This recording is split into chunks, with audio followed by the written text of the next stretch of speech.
Oke, saya ulangi ya. Jadi fining dan coarsening upward ini biasanya terjadi karena adanya pasang surut dari air laut ya. Jadi kalau terjadi fining upward, artinya yang terjadi adalah kenaikan muka air laut atau transgresi kita sebutnya ya. Jadi suplai sedimen akan lebih banyak dari laut menuju ke darat, sehingga yang terjadi adalah fining upward atau menghalus ke atas. Sedangkan apabila strukturnya berupa coarsening upward ya, atau mengkasar ke atas, artinya yang terjadi adalah suplai sedimen lebih banyak dari darat ke arah laut. Artinya yang terjadi adalah penurunan muka air laut, seperti itu. Itu ya cirinya ya. Jadi dari darat itu dia cenderung kasar, dari laut endapannya cenderung halus. Sedangkan grade bedding ini kan biasanya terjadi karena adanya perbedaan densitas ya, atau perbedaan massa jenis. Nah, dalam abstraksi dikenal dengan rejim aliran rendah ya, atau lower flow regime, dan rejim aliran tinggi atau upper flow regime ya. Nah, keduanya ini memiliki hubungan terhadap arus searah terhadap silang siur. Nah, ini ya. Lalu yang kedua adalah endapan arus pekat ya. Nah, biasanya disebabkan karena perbedaan densitas dari si media ya. Nah, sistem arus pekat dihasilkan dari kombinasi antara arus traksi dan arus suspensi ya. Nah, dalam geologi, aliran arus pekat ini di dalam cairan dikenal dengan nama turbidit ya, atau endapan turbidit kita kenalnya. Nah, struktur sedimen yang terbentuk yaitu tekstur yang terpilah buruk. Struktur yang sering didapat adalah floating framework atau kerangka yang mengambang ya. Lalu yang ketiga adalah endapan arus suspensi ya, di mana mengandung endapan arus suspensi ini mengandung massa dasar yang tinggi ya, sehingga butiran tampak mengambang dalam massa dasar ya, disertai dengan pemilihan butir yang buruk ya. Nah, massa dasarnya adalah ini ya, fragmen yang berukuran kecil dari butiran ya, ataupun kalau dia batu pasir maka massa dasarnya adalah lempung ataupun lanau ya. Tapi kalau dia batuannya mungkin konglomerat dan breksi, maka massa dasarnya itu bisa berupa batu pasir, batu lanau, dan batu lempung, seperti itu ya. Nah, ciri lain butir sedimen yang diangkut tidak pernah menyentuh dasar aliran, karena memang endapannya itu sangat ringan ya, sehingga biasanya dia bakalan mengambang ya. Tuh.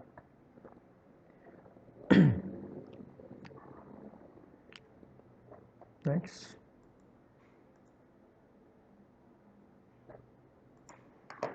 Lalu yang selanjutnya adalah transversasi sedimen juga dipengaruhi oleh gravitasi bumi ya. Nah, sedimen yang dipengaruhi oleh gravitasi bumi dibagi menjadi 3 macam ya. Yang pertama itu adalah debris flow, ya, umumnya adalah mud flow ya, lalu grain flow, dan fluidized flow ya. Jadi proses transportasi ini selain dibantu oleh media angin, air, ataupun glasiasi, bisa juga tertransportasi tidak atau tanpa media ya. Nah, ini adalah contohnya adalah memanfaatkan gaya gravitasi ya. Ini contohnya. Yang pertama itu ada debris flow ya, umumnya mud flow ya. Mud flow dibagi menjadi dua.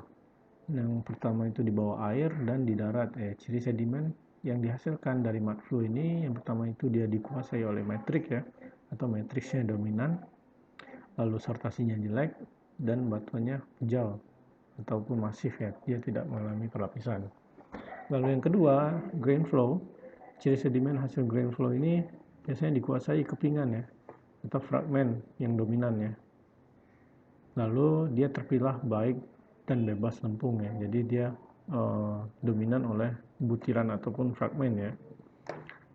Lalu fluidized flow ya, ciri sedimennya itu adalah tebal, non-graded clean sand ya, lalu batas atas dan bawahnya kabur, lalu umumnya terdapat struktur piring ya, atau distruktur ya. Itu untuk transport sedimen berdasarkan gaya gravitasi ya. Next.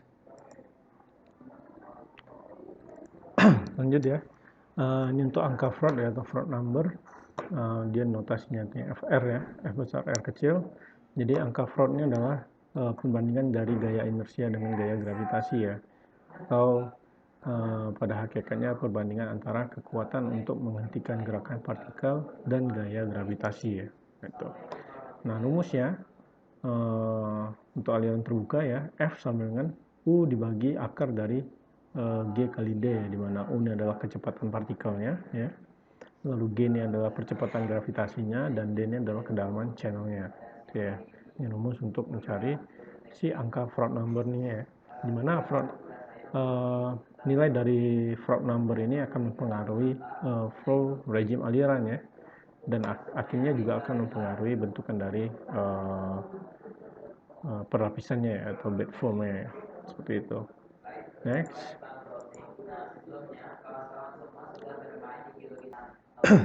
Oke, ini masih lanjutan dari Froude number tadi ya. Jadi angka Froude atau Froude number ini merupakan besaran tanpa dimensi ya. Nah, tanpa dimensi ini maksudnya dia tidak memiliki satuan ya. Jadi dia non satuan.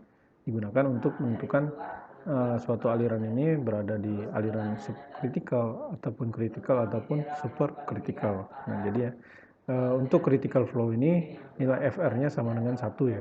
Nah, kalau supercritical flow maka nilai FR-nya besar dari 1, dan subcritical flow nilai FR-nya kecil dari 1. Nah, supercritical flow ini berada di biasanya berada di upper flow regime ya, atau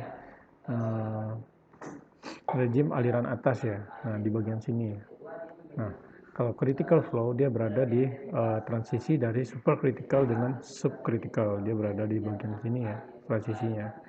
Sedangkan subcritical dia berada di lower